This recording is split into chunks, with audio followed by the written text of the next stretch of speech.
Très heureuse de vous retrouver pour cette grande édition du journal. Mesdames, Messieurs, bonsoir chez vous. Place au sommaire.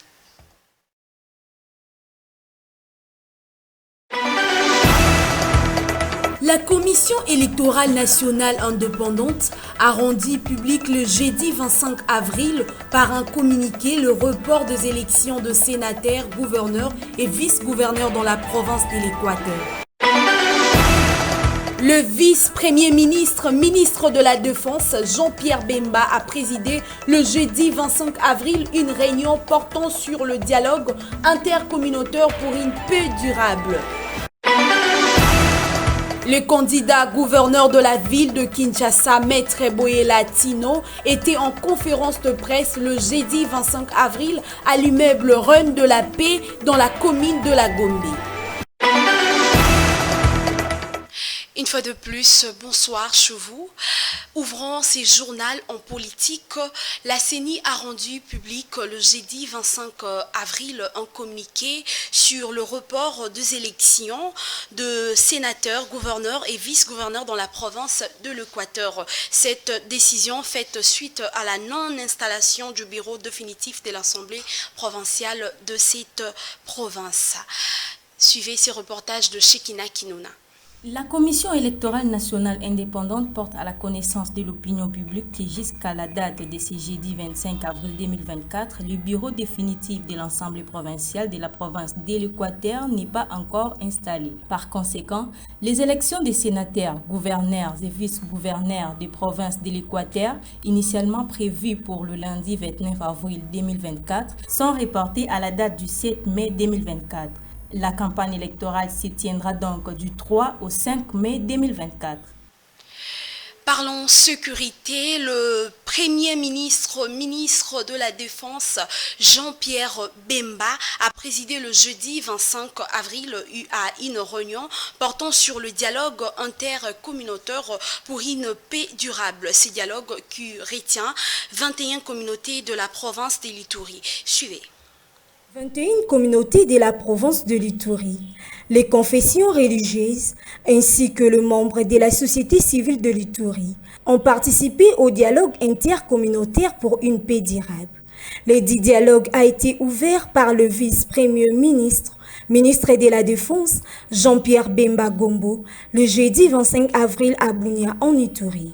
Par ailleurs, le représentant de ces groupes armés actifs signataires du récent acte de cessation des hostilités ont participé à ces discussions. Dans le souci de voir son pays en paix, Jean-Pierre Bemba veut impliquer tous ces acteurs locaux dans ce processus afin de trouver un diagnostic profond de causes de l'insécurité de cette province et trouver des solutions durables ensemble, pour que cette partie en guerre depuis 2001 retrouve la paix. Bien alobaki na kozonga sikoyo pona kutana na ba groupe communautaire nyoso parce que je pense que kimia et que sala matin kati na ba groupe armé soki ba communauté bazali impliqué n'est-ce pas?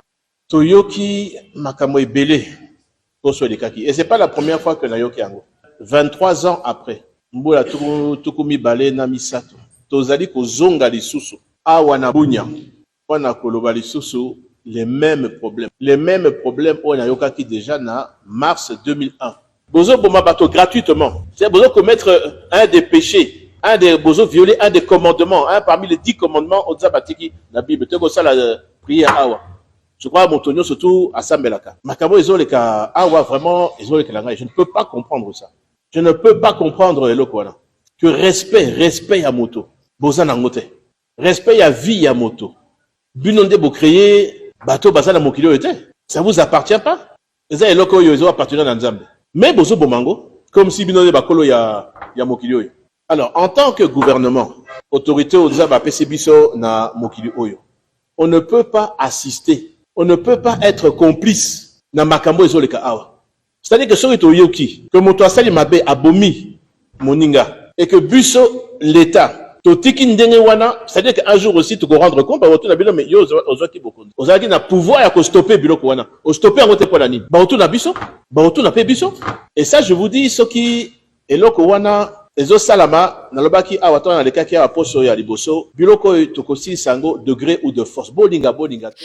Parlons politique, les candidats gouverneurs de la ville de Kinshasa, Maître Boye Latino, étaient en conférence de presse ce jeudi, allais-je dire 25 avril, à l'immeuble Run de la Paix dans la commune de la Gombe, devant le chevalier de la Plume. Ce dernier a présenté son plan d'action qui contient 9 points, entre autres l'assainissement de la ville sur les embouteillages. Suivez Alimon Mpopa pour plus de détails. Les élections du gouverneur et vice-gouverneur en RDC, le candidat sous la fièvre de la campagne. En conférence de presse jeudi 25 avril 2024, le candidat Maître Boyela Boseko Panda Tino, son plan d'action axé sur 9 points, entre autres. Le développement de la ville, l'assainissement de la ville de Kinshasa à travers l'usine de traitement des déchets, la gestion des embouteillages dans la ville de Kinshasa. Le candidat numéro 5 promet de réaliser ses projets une fois élu gouverneur de la ville-province de Kinshasa. De lui donner de l'eau potable dans des robinets installés dans leur maison ainsi que de l'électricité. Lui permettre aussi d'exporter ses services, ses produits et enfin de laisser les Quinoises et les Quinois de vivre dans un milieu propre et de relancer volontairement son service d'hygiène. Mesdames et messieurs, je prends l'engagement devant vous la presse de permettre à la population quinoise de devenir jalouse de ces déchets et que chacun des Quinoises et Quinois puisse déclarer aisément que Bosoto Nangai, Mbongo Nangai. Ainsi donc, je vais à travers ma candidature être aligné derrière les deux dignes fils de cette ville, à savoir le gouverneur Andé Kimbuta Yango et Ngobi Lambaka Gentini, afin que demain, les Quinoises et les Quinois retiennent dans leur mémoire que le gouverneur Boyela Boseko Panda Tino que je suis est celui qui avait débarrassé la ville de Kinshasa de ses déchets et lui avait fait porter sa plus belle robe. Toujours dans le même ordre d'idées, Maître Boyela promet de tout faire pour maîtriser le phénomène Kuluna dans la ville-province de Kinshasa et la réhabilitation de routes en étant des délabrements. Les choses, on va avancer comme ça. Pour la Kisake, na kati ya 6 mois wana, pour na préparation, il y a aussi la société d'électricité na kati ya mboka na biso, Kinshasa, notamment la Ninga ya Tchangu, pour que ça côté wana société ya Mai.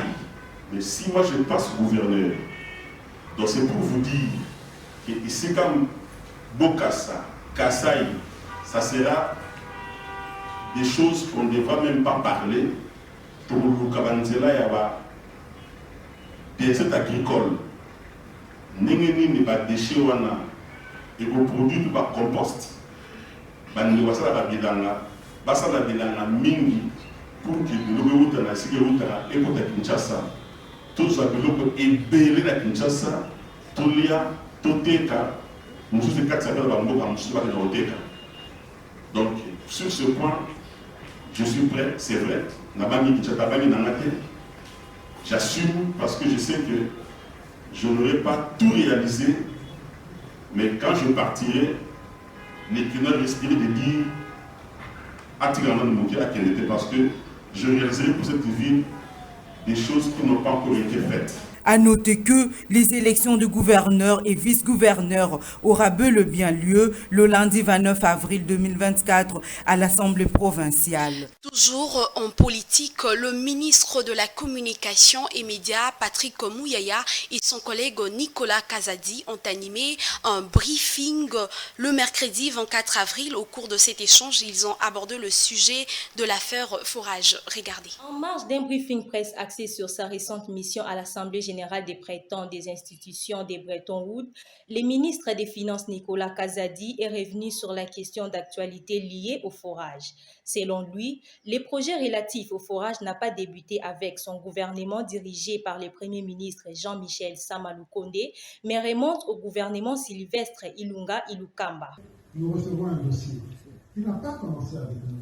D'ailleurs, on appelle ça forage à tort parce qu'il s'agit de stations d'adduction en eau, de distribution d'eau, des choses comme ça. Nous recevons un dossier qui a été signé, boutiqué avant nous, sous le Premier ministre Ilunga Ilukamba, par un ministre du Développement rural qui n'est pas l'actuel, et puis qui a signé, c'est passé au marché public, validé, c'est passé chez le Premier ministre de l'époque, validé, parce qu'il doit signer tous les contrats, et ça arrive juste au moment où nous arrivons à faire. Et le ministre actuel nous ramène le dossier en disant il faut faire avancer ce dossier. Vous savez qu'en 2021, nous étions encore dans le contexte de Covid, où la question de l'accès à l'eau était une urgence pour se laver les mains pour l'état de besoin. Et donc il pousse le dossier de bonne foi. Il pousse le dossier et il amène le dossier chez moi pour que ce soit payé. Il fait la demande, ce dossier est passé dans le conseil des ministres, etc. Moi je dis je veux bien payer. Voulant se dissiper du dossier forage, le ministre des Finances Nicolas Kazadi renvoie la balle à l'ancien ministre des Finances du gouvernement FCC Cash, Sélé Yalagouli, et à l'ancien ministre du Développement durable qui, selon lui, avait négocié les contrats. Signalons que l'affaire de surfacturation des forages n'est pas la seule qui fait débat. Toujours dans le même chapitre, la suite du sujet sur l'affaire lampadaire qui fait couler beaucoup d'encre et salive, le ministre de Finances Nicolas Kazadi explicite au cours de même briefing de presse. Regardez. Parce qu'on peut vous présenter des lampadaires très chers et au moment du paiement, on paye des moins chers. Alors avec une lettre de crédit, je sécurise, comme ça je sais que la banque ne pourra payer que les lampadaires qui sont décrits dans le contrat. C'était exprès, j'ai fait ça exprès justement pour qu'il n'y ait pas de tricherie possible. Et c'est ce qui s'est passé. L'hôtel de ville, le gouverneur Ngobila a signé un ordre de mission, il a envoyé une équipe, son ministre provincial et une équipe, pour aller même visiter l'usine qui fabriquait. Tout ça, j'étais au courant de rien. Je viens de voir ça maintenant dans le dossier, qu'il avait envoyé une équipe même pour vérifier tout ça. J'entends un journaliste qui est quelqu'un d'intelligent, je sais qu'il est intelligent, mais qui dit comme ça, habillé en soutane, les mains levées, que moi, je me suis... Il dit, Ngobila n'a rien à voir dedans. Le ministre a lui-même décidé d'acheter et puis de mettre ça sur le dos de l'hôtel de ville. Mais moi, je dis, mais c'est un dossier qui m'a été amené sur la table. Le gouverneur est là. Je lui ai même parlé ce matin pour lui dire, je suis désolé, c'est pas correct ce qui s'est passé. Moi, c'est pas mon dossier. C'est à vous de vous justifier de votre marché. Et donc, s'il y a une justification à faire sur le marché, c'est l'hôtel de ville. C'est l'hôtel de ville et c'est... Voilà, mais c'est le ministre. Parlons maintenant éducation dans le cadre d'une coopération entre la République démocratique du Congo et le Japon par l'entremise de son ambassadeur en poste à Kinshasa. Ogawa a remis le jeudi 25 avril un don de livres à l'université de Kinshasa. Regardez. L'ambassadeur du Japon en RDC, Ogawa Hidetoshi, a remis un don de livres à l'université de Kinshasa, reçu entre les mains du recteur de l'UNIKIN, le professeur Jean-Marie Kaimbe. Le recteur, à son tour, a remis quelques exemplaires du plan stratégique 2023-2028 de l'UNIKIN à l'ambassadeur Ogawa. Les différents axes de ces plans stratégiques sont entre autres de faire de l'UNIKIN une université entreprenante et innovante, de renforcer la gouvernance, la numérisation et la digitalisation de cet établissement. Pour l'ambassadeur du Japon en poste en RDC, cette visite était d'une grande importance. Elle permet de renforcer les liens entre le Japon et la RDC. Il faut retenir que l'ambassadeur du Japon promet de booster les coopérations entre cet établissement et les universités japonaises dans différents domaines.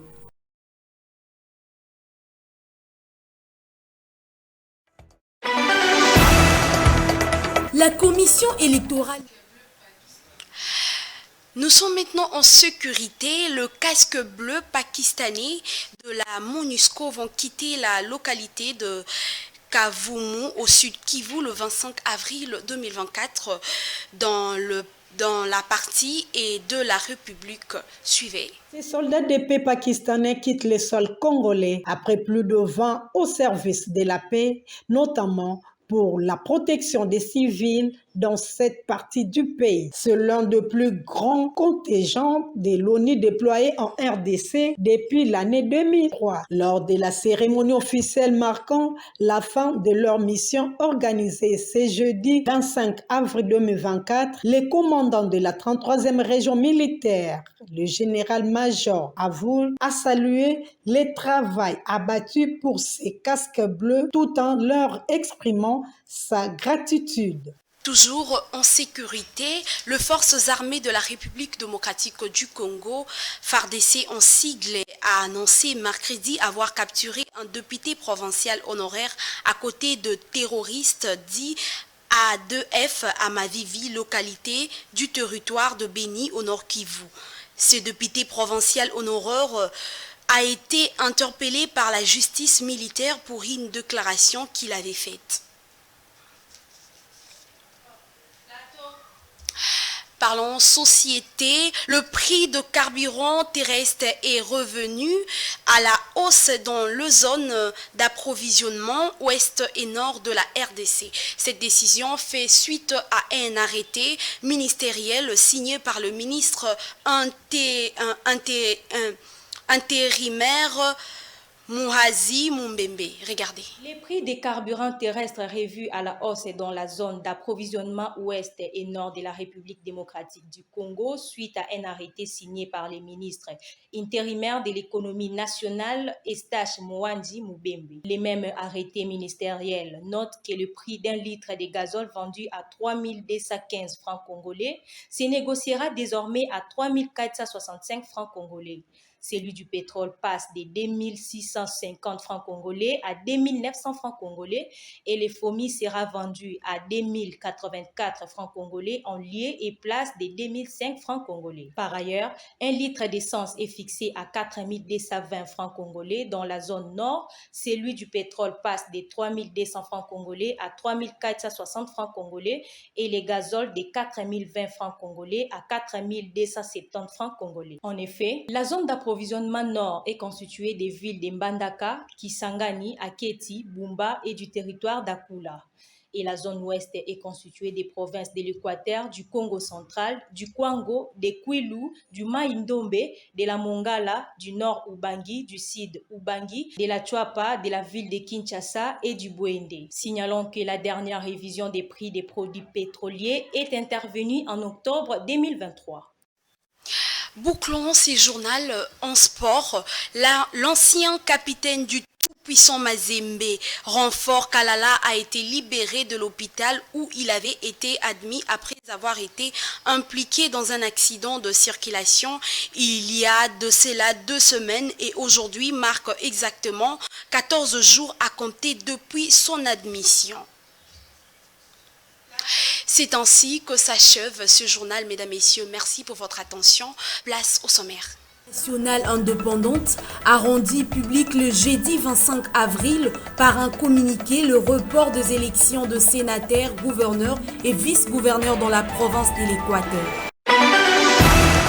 Le vice-premier ministre, ministre de la Défense, Jean-Pierre Bemba, a présidé le jeudi 25 avril une réunion portant sur le dialogue intercommunautaire pour une paix durable.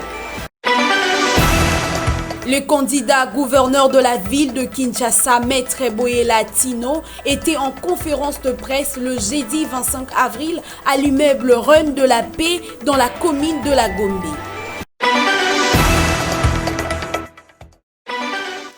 C'est la fin de ce journal, mesdames, messieurs. Merci de l'avoir suivi. Restez branchés à MB Télévision. Au revoir.